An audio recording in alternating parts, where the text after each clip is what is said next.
Headline: Sensuous pleasure is not, in fact, a crime.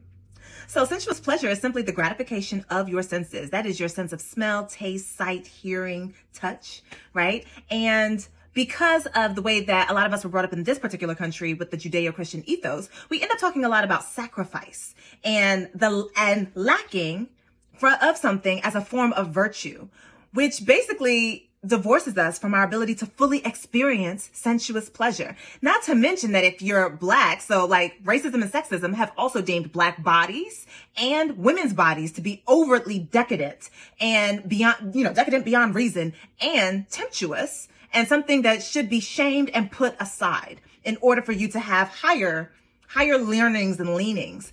So guilty pleasure in our culture becomes a norm. The guilty pleasure and our dark pleasures and our hidden pleasures and the ones that we don't want to tell people about because we are worried that something is wrong with us, right? That sense of shame, not just guilt, shame. So that's what we talked about today in My Black Feelings. And you should have been in the conversation because it was quite awesome, because we talked about how we are so worried about palatable consumption, how others will see us and consume us, that it stops us from being able to glom into the whole of what we would like for ourselves. So homework wise for you, tap into your origin story. Where did your divorce from pleasure start?